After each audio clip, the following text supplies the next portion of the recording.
सर्वप्रथम अखिल भारतीय विधान लोकगीत समिति गाजीपुर के मैदान में दंगल प्रतियोगिता का दिन रखा गया है हमारे समिति की ओर से, जिसके अध्यक्ष हमारे व्यवस्था श्री सुधार यादव जी और मंत्री के पद पर परमादरणीय हमारे गुरु जी श्री नाथ यादव जी और कोषाध्यक्ष के पद पर निभाते हुए बड़े भैया बड़े शान शौकत से कह सकता हूं श्री भानु जी। मैं सबका एक ही स्वर में बैठे हुए हमारे कविगर रामोद कवि जी, पतराम कवि जी आए हैं, मुसाफिर कवि जी, हमारे हौलदार कवि जी और हौलदार कवि जी की मैंने गीत लिखी हुई गाने जा रहा हूँ। वो भी टूटिया होगा क्षमा करने का कष्ट करेंगे, कहना है यार एक लाइन सुने चालू।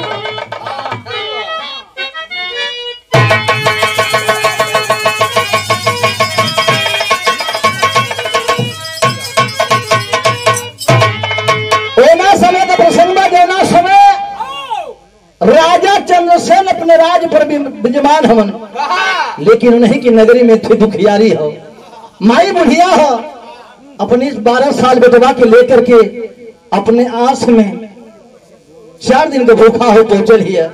कैसे?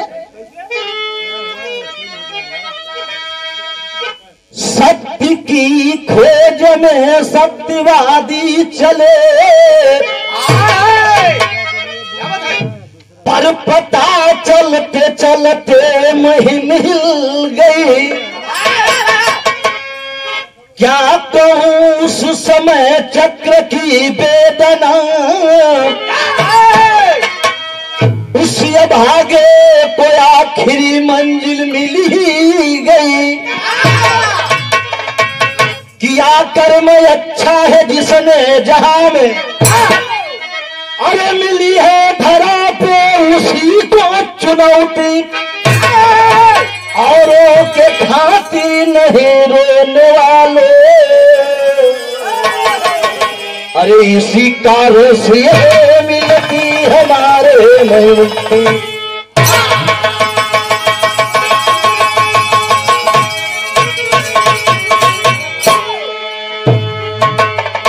एक लाइन गीत लगे थे मास्टर साहब,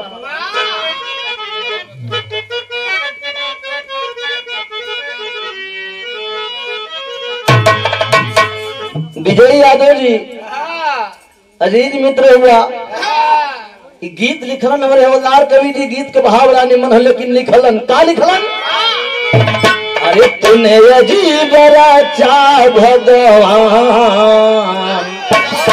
कि तूने अजीब रचा भगवान, खिलौना माटी का तूने अजीब।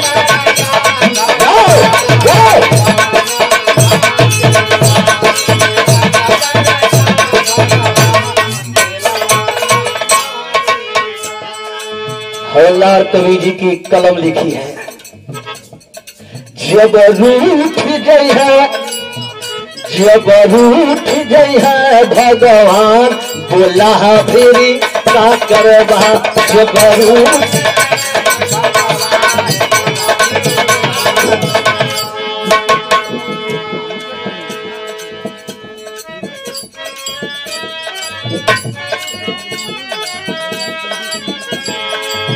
का करवा हो, का करवा, का करवा,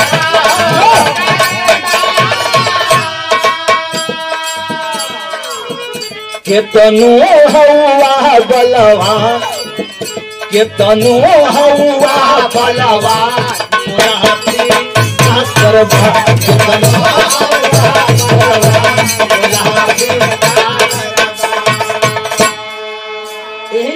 कहानी का शुरुआत बा ये बाबू, धरती पर जेके घमंड बा वो सब कुछ बेकार हो जाए समय के अनुसार, कहना है का।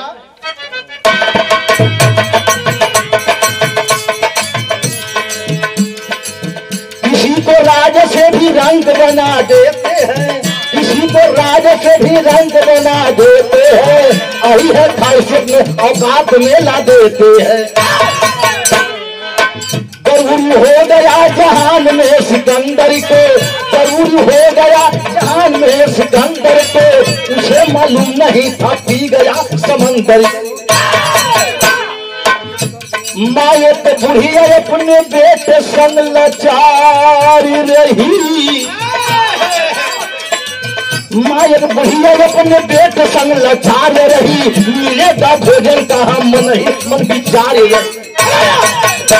कहानी के समझ ले राजा चंद्रसेन के दरबार में माई बुढ़िया 12 साल का बेटवा पास में बा, 2 दिन से भूखल प्यासल।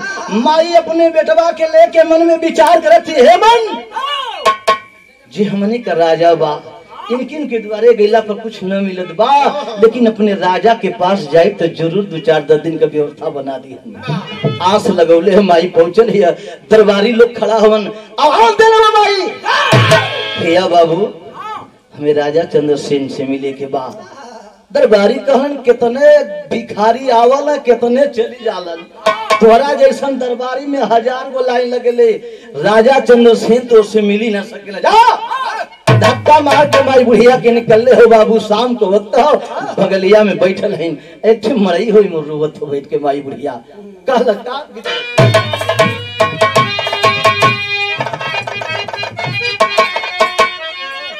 वह गीत बा, और तू सड़क किनारी, हे बाबू तू सड़क किनारी,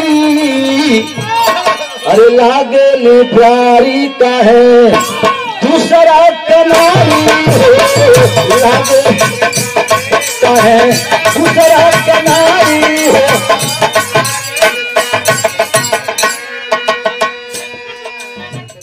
अरे बुढ़िया मतारी, अरे बुढ़िया मतारी, अरे बेटवा के लेके रे, अरे बुढ़िया मतारी, बेटवा के लेके, बुढ़िया मतारी, अरे ये तने में संत एक आइले समनवा रमा, अरे बुढ़िया से पूछा लगला रोता करन वाला,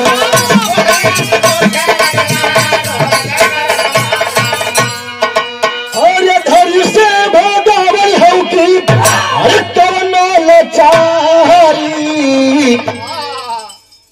साधु बाबा अइलन है, माई बिलाप के रोती है, मालिक 4 दिन से भूखल हिला, अन्न पानी मुंह में ना हो। साधु बाबा बगल से लमाई कौन लाचारी है, केहू घर से मार के निकाल दे ले बा, कौन दुख बा। माई सारी हाल बतौली, बाबा 4 दिन का मन के भी भूखल प्यासल है जा। ए राजा चंद्रसेन के आस लगा के आल हलिन कि राजा चंद्रसेन कुछ दिन हमारा हमारी बेटवा का परवरिश हो जाइए, लेकिन राजा चंद्रसेन का दरबारी लाठिया से मार के भगा दिलन। साधु बाबा अपने मरई से बाबू, वो संत आदमी थे, जो भी खिचड़ बनाए दोनों बेटा को माँ को खिला दिए। रात की बेला है, माई बुढ़िया सुतल है, लेकिन राजा चंद्रसेन अपने महल मंत्री की दरबार में बैठ करके योजना बनौलन। योजना बनल का हो,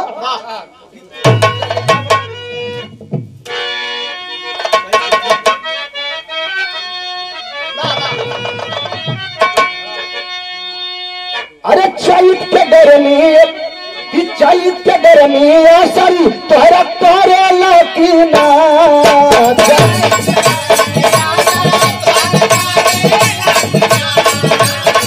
अरे चैत्य गर्मी असरी तोहरा करेला की ना, लगे हो तो जानू पूछी करला।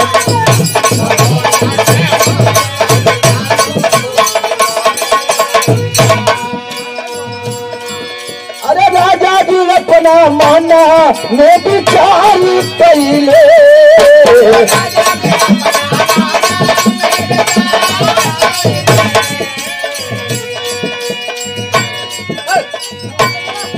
अरे राजा जी अपना माना में विचार कैले ना, तो सुंदर पोखरा खनाइबू एलान कैले ना, सुंदर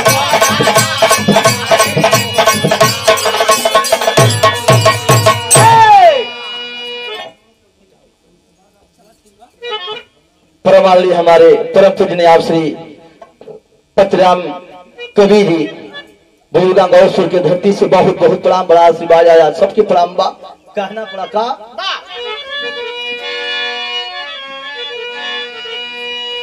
सुन के ऐलान सब खुश हो गईले, अब कर मजदूरी मजा दूर चली भईले।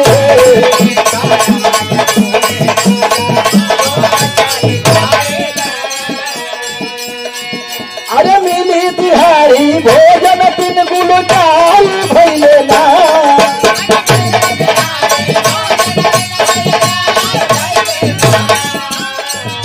सुंदर पोखरा खनाई बमन विचार कैले ना, सुंदर पोखरा।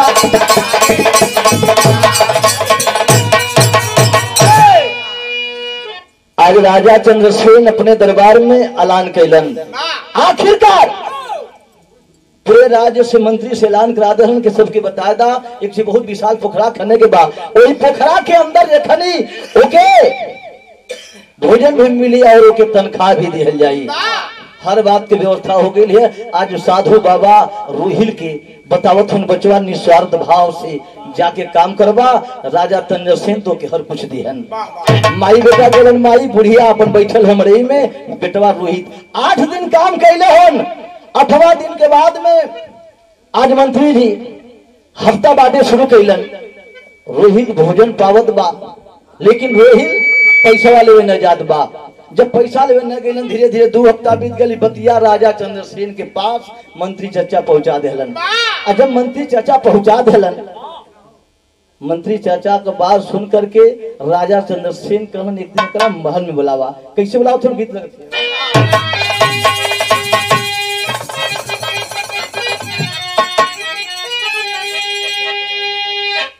अरे गरीब चली भैले, ये भैया गरीब चली भैले की, अरे राजा अरे गरीब चली भैले, अरे गरीब चली भैले की, राजा घर गरीब चली भैले। अब खुली गईले रोहिल का नसीब हो की, राजा घर गरीब चली भैले।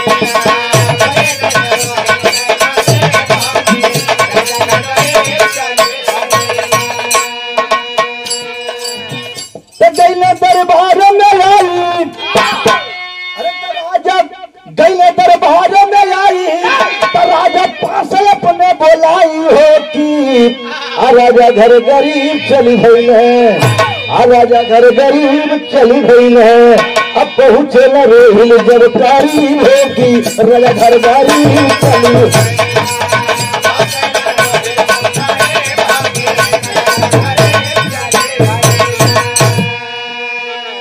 राजा चंद्रसेन के बगल में बचवा रोहित बैठल बा। राजा चंद्रसेन सारी बात जौन बा पूछत हो, आखिरकार पैसा काहे न लेला। राजा चंद्रसेन से रोहित बतावत बा, साहब हम काम जरूर करीला, हम काम जरूर करीला,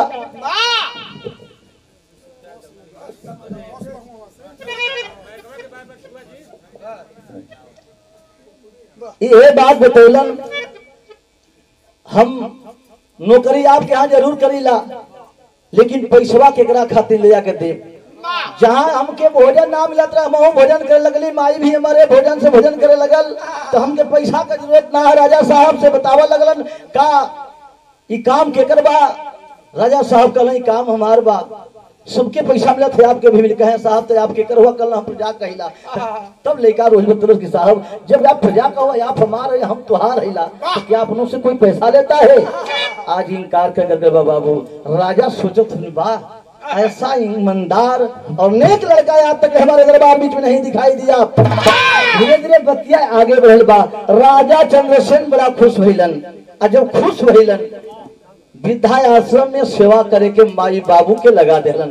लड़का से निमन कोई नहीं बा। आज सेवा करत हो जाए कि वृद्धा आश्रम में 1 महीने का दिन बीतल हो, और 1 महीने का जब दिन बीतल मंत्री ज्यादा फिर पैसा देवत हवन। कल बेटा 1 महीना का तनख्वाह कल चच्चा का हुई कह अरे विद्या आश्रम में नौकरी लगल हो, पैसा ले ला। बताओ तुम गीत लगत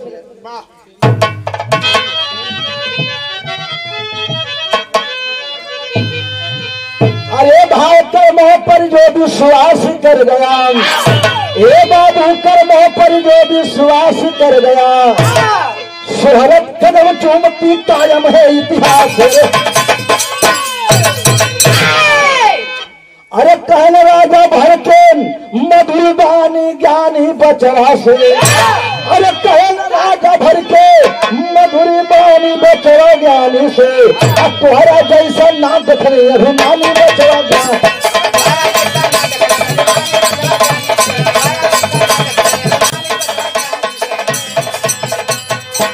अरे करा तो सेवा महल के अंदर यह बा फरमान है, कौनो चीज का कमी न होई, लेवा बतिया मान।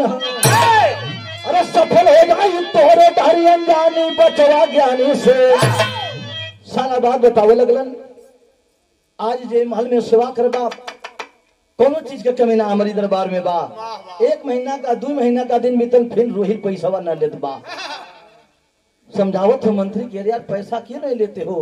कहा साहब अपने माई बाबू के जे सेवा करेला का ओके पैसा दिया जाला, ओके पैसा दिया जाला। अपनी माई बाबू को सेवा के लिए हमके पैसा नहीं चाहिए। ई बतिया कानो कान मंत्री जी और पहुंचा देलन राजा चंद्रसेन के पास। और राजा चंद्रसेन एक दिन बोलौलन, अब बोलौलन अल्लाह के लाइन में कहे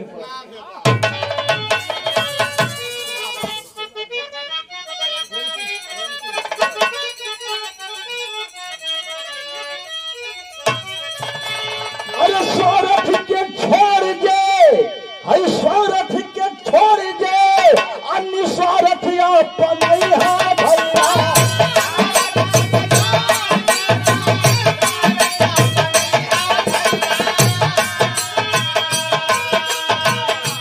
करा के ढाल दी है तीरी भगवान।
परम आदरणीय हमारे आप बाबूजी श्री नरसिंह यादव जी, हम लोग के नेताजी गार्जियन हैं।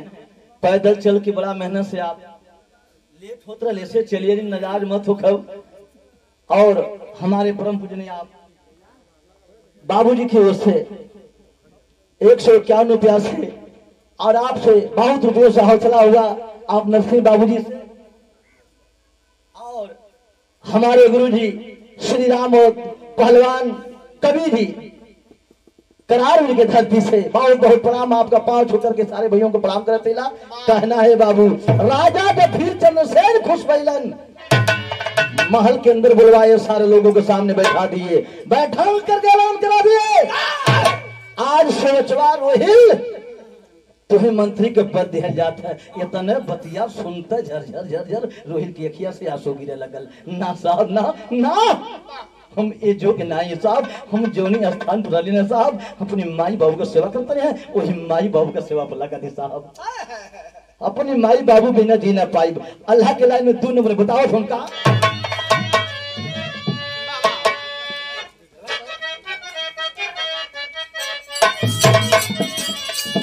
अरे ये तो पल रही नहीं पैबा महलिया, अरे ये तो पल रही नहीं पैबा महली,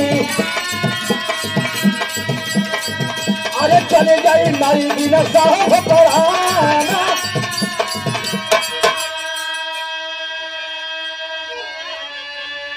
परम पूजनीय परमात्मा हमारे बहुत सुंदर कलाकार आज भी अपने जमाने से श्री मुराद कबीर जी आपकी ओर से रहा। बहुत बहुत प्रणाम। रोवत हो रोही बचवा मालिक हम माई बाबू के छोड़ के तो पल न जी सकेला। राजा चंद्रसेन कहना हमारे बात मान सका जो बतिया कहती साहब हर बात मानव कहे तो मंत्री के पद आज से आपके संभाले के होइए। कहते साहब ठीक बा। और बगल में महल बनौला राजा चंद्रसेन अब वही में आवाज दहलन कि जा अपने माई के बैठा के आजीवन सेवा करी। हाँ जब आजीवन सेवा कर तो न हो बाबू आप धीरे धीरे चर्चा का विषय राजा चंद्रसेन के दरबार में बन गई। एक थे लड़का बहुत कुछ दिन पहले आयल रहल राजा चंद्रसेन से मिले बदे लोग दरबारी धक्का मार के भगा देलत। आज पूरे मालिक उखल जहा था। राजा एक दिन अपने महल में मायूस बैठल हो आंख से आंसू झर झर झर झर राजा चंद्रसेन से गिरत था रोत हवन। तब तक पोशाक मंत्री वाला पहन के रोहिल निकलल हो बाबू। कुछ दिन के दिन बीतत था बहिन। एक नजर अपनी राजा को घुमौलस देखला कि आंख में आंसू दौड़ पड़ा हुआ। रोहिल पकड़ करके रोने लगा साहब क्या साहब क्या दिक्कत है आपको? तबीयत ना खराब है साहब। काहे आप रोवत है काहे खे अखिया में आंसू बा? कहला ने का तकलीफ बा बड़ा दिन से जोत है आज तक ले ना मिलल बचवा। रानी राजा चंद्रसेन के बगलिए में खड़ा है। कहे आज 10 साल से खोजत थे ना मिलल। तोरा जैसन ईमानदार नेक निष्ठावान इंसान खोजत रह गई हमार बिटिया सयान 18 साल का जवान लेकिन आज तक लोग खातिन भर ना मिलल हुआ चवा। रानी कहनी जी एक बात कहल चाहत है। राजा कहना एक से ना हजार बात कहला तो हर कुल बात सुने बदे तैयार हिला। कब ना कहले आज कह दा। रानी कहते खड़े के लाने कहली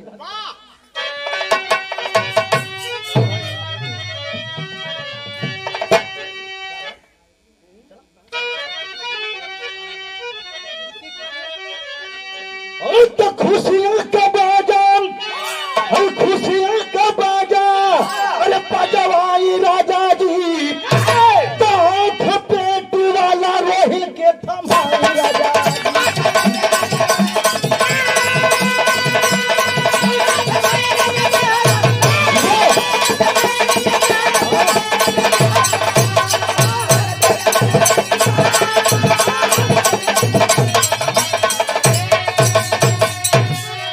रानी की भी अखिया में आंसू हो लेकिन खुशी का आंसू छलकत कहते हैं। का कहली रानी अरे रोहिल जस निस्वार्थ दमाद नहीं पैबा। लेखनी खातिर के हम कवि जी से अपन जवानी दे बदे तैयार है। कुल कुछ लिखली लेकिन ई शब्द जोन बा ये हमरे परिवार में साबित कर देले हो भैया। कहलिन का कि रोहिल जस निस्वार्थ दमाद नहीं पैबा अरे दाना की सागरो जहान खोजी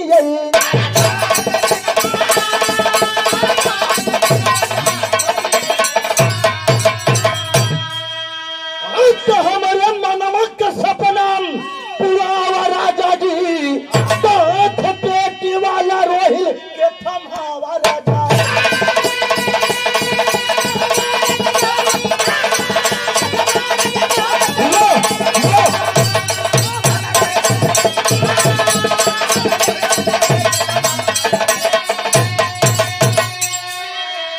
राजा जी चंद्रसेन बड़ा खुश भइलन।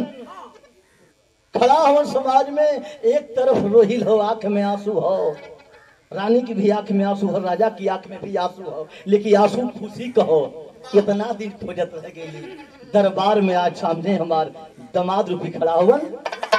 सुबेर हुआ सुबेर जो हुआ है राजा अपने दरबारियों के बीच में धक्का खचाखच भीड़ लगी है। आज जौना लड़कवा से न मिले के इजाजत रहल राजा के दामाद होकर जात हो। जौन बा धीरे धीरे बाबू जहिया सुबेर के बेला में रखल गई जयमाल विधि से जाए के बियाह भइल। लड़की का नाम सिन्होरा बतावल गई। जौना सिन्होरा का प्रमाण बा बियाह आप लोग करावला सिंदूर रखला लेकिन सिंदूर हाथ में न लेके जाला। ये कवि जी की खोज है सिंदूर सिन्होरवा में रख के जाला। इसीलिए कहना हुआ का गुरु बिहारी गुरुपति छबंदी स्वर्ग सिधारे और एक गुड्डू पशुधन संग में स्वेतारी रंग पखारे।